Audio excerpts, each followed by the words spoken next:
নবীজি বলেছেন সবার আগে জান্নাতে যেই 3 শ্রেণীর মানুষ প্রবেশ করবে আল্লাহ তাআলা আমার কাছে সেই 3 শ্রেণীর মানুষকে উপস্থাপন করেছেন, তাদের বিষয় আমাকে জানিয়ে দিয়েছেন কারা সেই সৌভাগ্যবান মানুষ যারা জান্নাতে সবার আগে প্রবেশ করবে। সুবহানাল্লাহ। নবীজি সাল্লাল্লাহু আলাইহি সাল্লাম বলেছেন এর মধ্যে প্রথম শ্রেণীর মানুষ হলেন শহীদ, যারা আল্লাহর দ্বীনের জন্য ইসলাম এবং মুসলিমদের দুশমনদের বিরুদ্ধে জিহাদে রত হয়ে যারা শাহাদত বরণ করেছে, নিজের জীবনকে বিলিয়ে দিয়েছে, এই শহীদদেরকে আল্লাহ তাআলা জান্নাতে সবার আগে প্রবেশ করাবেন। আল্লাহ তাআলা আমাদের সবাইকে শাহাদাতের মওত এবং শাহাদাতের মৃত্যু আমাদের সবাইকে নসিব করুন। দ্বিতীয়ত নবী সাল্লাল্লাহু আলাইহি সাল্লাম বলেছেন ও আফিফুন মুতাআফফিফ, যে মানুষ তার চরিত্রকে কোনো প্রকার কালিমা লাগতে দেয় না।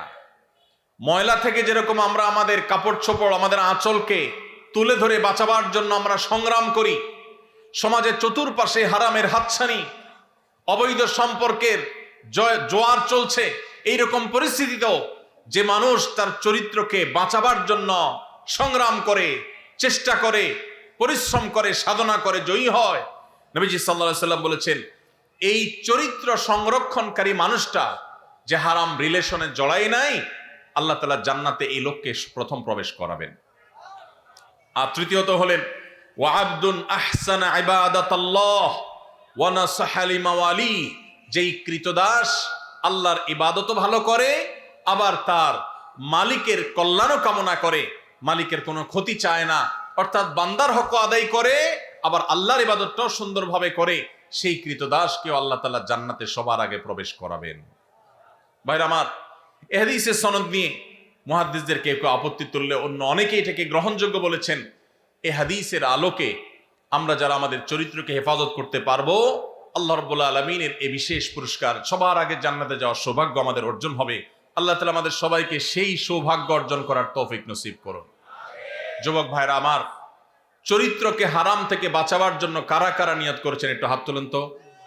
আল্লাহ আমাদের যুবক ভাইদের চরিত্রকে হেফাজত করার তৌফিক নসিব করুন। আল্লাহ কোরআনের মজলিসে তারা ওয়াদা করেছে, আল্লাহ এই যে হারামের যে হাতছানি, আমাদের যুবকের ইমানকে হরণ করবার যে শয়তানের চেষ্টা, এটা থেকে আমাদের যুবক ভাইদেরকে আপনি বাঁচিয়ে দেন। আল্লাহ ইমানি শক্তি দান করেন, আল্লাহ ইমানি জোয়ার দান করেন, ইমানি চেতনা দান করেন, ইমানি তেজ দান করেন। আল্লাহ এই যৌবনকে তোমার দ্বীনের জন্য কোরবান করার তৌফিক দান করেন। আল্লাহ হারাম থেকে বাঁচার মতো শক্তি আমাদেরকে দান করেন। ভাইরা আমার, আমরা যদি আমাদের চরিত্রকে হেফাজত করি, লাভ কি আমাদের না আল্লাহর? আমরা যদি আমাদের চরিত্রকে হেফাজত করি, লাভ কি আমাদের না আল্লাহর? আমাদের। ভাইরা আমার, কি লাভ? লাভ হলো আল্লাহ সুবহানাহু ওয়া তাআলা যারা নিজেদেরকে হারামের পথ থেকে বাঁচিয়ে রাখে, তাদের জীবনে যখন বৈবাহিক সম্পর্কের মধ্য দিয়ে একজন বৈধ হালাল সঙ্গী জীবনে আসে, সে যুবক সে যুবতীদেরকে আল্লাহ রাব্বুল আলামিন সচরাচর দাম্পত্য জীবনে সুখ, প্রকৃত অর্থে তৃপ্তি, সত্যিকারের যে ভালোবাসা, সেই ভালোবাসা আল্লাহ তাআলা নসিব করেন তাদের জন্য যারা তাদের যৌবনকে হারামের কালিমায় জড়াতে দেয় না।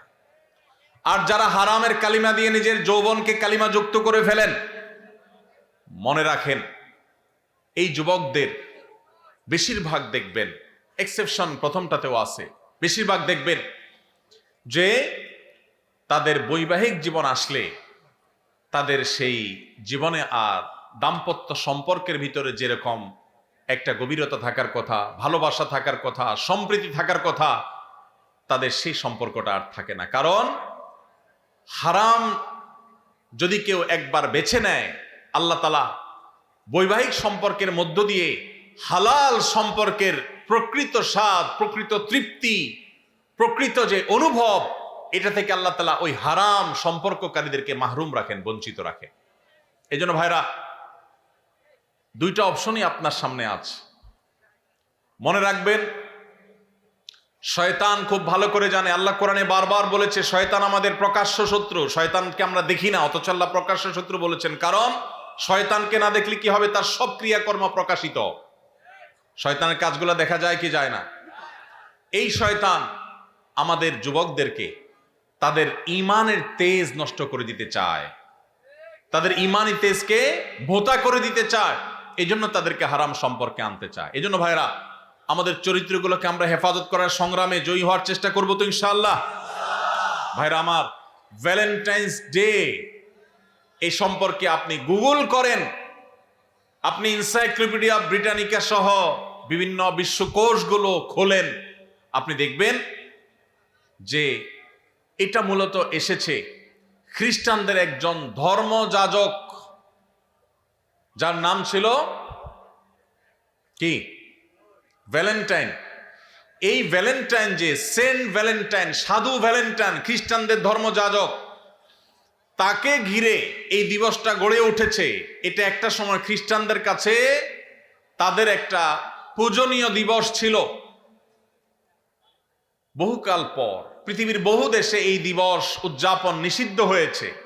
অনেক কাল পর ইংল্যান্ডের গিফট আইটেম ব্যবসায়ীরা তাদের ফেব্রুয়ারি মাসে বরফে ঢাকা পরিবেশে গিফট আইটেমের ব্যবসাকে চাঙ্গা করবার জন্য, বেচা কিনা হয় না এটা বাড়াবার জন্য, এই ভ্যালেন্টাইন্স ডে কে তথাকথিত ভালোবাসা দিবসের মোড়কে এটাকে বাজারজাত করেছে তাদের ব্যবসায়িক ধান্দায়। আর আমাদের যুবকেরা সেটাকে তাদের ডিজাইন করা তথাকথিত ভালোবাসা, এটার জন্য আমাদের যুবকরা আত্মাহুতি দিচ্ছে, তাদের জীবনকে, তাদের যৌবনকে শেষ করছে। ভাইরা আমার, এই যে টেলিভিশন চ্যানেলগুলোর, এক শ্রেণীর টেলিভিশন চ্যানেল দেখবেন, এক শ্রেণীর মিডিয়া দেখবেন, যারা আপনাদেরকে হারাম সম্পর্ক করার জন্য নানাভাবে উদ্বুদ্ধ করে, প্রেরণা দেয়, উৎসাহ দেয়, এরা সব আমাদের এই দেশের তরুণদের সবচেয়ে বড় শত্রু। এই ভ্যালেন্টাইন্স ডে, এটা কি এই দেশের, এই মাটির কোন সংস্কৃতি? এই মাটির সংস্কৃতি না। পশ্চিম থেকে আমদানি করা এই সংস্কৃতিকে আমাদের দেশে যারা চাপিয়ে দিচ্ছে, তাদের বিরুদ্ধে আমাদের প্রত্যেকটা মানুষকে সজাগ, সতর্ক থাকতে হবে, সংগ্রাম চালাতে হবে। যদি সংগ্রাম না চালান, আপনার সন্তান, আপনার পরবর্তী বংশধর, আপনার জেনারেশন, তারা নষ্ট হবে, তারা ধ্বংস হবে, চরিত্রহীন হবে, লাম্পট্যের পথ বেছে নিবে। আর কবরে আল্লাহ আপনাকেও শাস্তি দিবেন যদি আপনি তাদের চরিত্রকে হেফাজত করবার কোনো উদ্যোগ গ্রহণ না করেন।